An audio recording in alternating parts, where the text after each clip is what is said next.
পদ্মশ্রী সম্মানে ভূষিত হওয়ার পর তিনি বলেছিলেন, খুশি রে খুশি, তারের ওপর খুশি, খুশিতে ভরিয়া দিল ভগবান।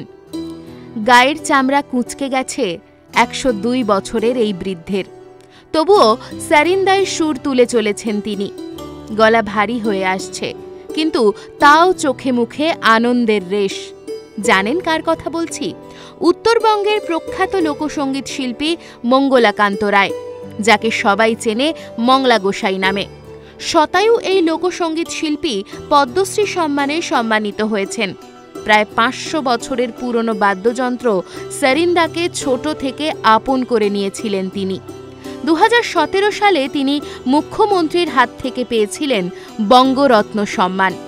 কিশোরবেলা থেকেই সারিন্দা বাজান মঙ্গলাকান্তবাবু, সেই সঙ্গে গলায় ভাসে লোকসঙ্গীতের সুর। বয়স বেড়েছে, সেই সঙ্গে গলাও ভেঙেছে, এখন আর আগের মতো গাইতে পারেন না। তবুও বৃদ্ধ বয়সের জবুথবু হাতে সারিন্দায় সুর তুলে চলেছেন উত্তরবঙ্গের মংলা গোসাই। জলপাইগুড়ি জেলার ময়নাগুড়ি ব্লকের প্রত্যন্ত গ্রাম ধুবলাগুড়ি, সেখানেই তার জন্মস্থান। স্ত্রী চম্পা রায়কে নিয়ে অসহায় দিন কাটাচ্ছেন তিনি। বয়স ১০০ পেরিয়েছে। সেই কিশোরবেলা থেকেই সারিন্দা বাদ্যযন্ত্র বাজিয়ে আসছেন মংলা গোসাই। যদিও পুরস্কার পাওয়ার পরেও সেভাবে প্রচারের আলোয় আসেননি কখনো। হাতে গোনা সারিন্দা শিল্পীদের মধ্যে তিনিও একজন। বাংলাদেশের শিল্পী ধুমাকান্ত রায়ের কাছ থেকে সারিন্দা বাজানোর তালিম নিয়েছিলেন মঙ্গলা। সেই গুরুর কাছ থেকে সারিন্দা কিনে বাজাতে শুরু করেন। গ্রামে ওই বাদ্যযন্ত্র বাজিয়েই দিন পার করতেন মঙ্গলাকান্ত রায়।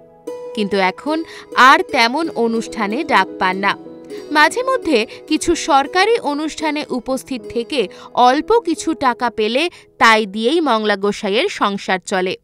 বঙ্গরত্নের বাড়িতে পা দিলেই বোঝা যায় তার দৈন্যদশা। বাড়ির এক অংশ ভেঙে পড়েছে, মেরামত করবার সামর্থ্য নেই তার। ঘর বলতে মাটির দাওয়ার উপরে টিন কাঠের ছাউনি দেওয়া একটা কাঠামো। তার সঙ্গী মাত্র দুজন, স্ত্রী আর বাদ্যযন্ত্র সারিন্দা। পদ্মশ্রী পুরস্কার পাওয়ার কথা শুনে রাতে ঘুমোতে পারেননি মঙ্গলাকান্ত। হাজার অভাব অনটনের মাঝেও নিজের প্রিয় বাদ্যযন্ত্র সারিন্দাকে ছাড়তে পারেননি ধুবলাগুড়ির মংলা গোসাই। শতায়ু শিল্পী পদ্মশ্রী পেয়ে বলেছিলেন, এই যন্ত্রটাই আমার কাছে সব। এই সারিন্দা হাতে নিলে আমি সব দুঃখ কষ্ট ভুলে যাই। আমার কাছে সারিন্দা রয়েছে, এতেই আমি খুশি। এই সম্মান পেয়ে আমি গর্বিত। তার গুরু মারা যাওয়ার পর তার ছেলের কাছ থেকে গুরুর সারিন্দা কিনে নিয়েছিলেন মাত্র ৫ টাকায়। সেই সারিন্দাই এখনো বাজিয়ে চলেছেন তিনি।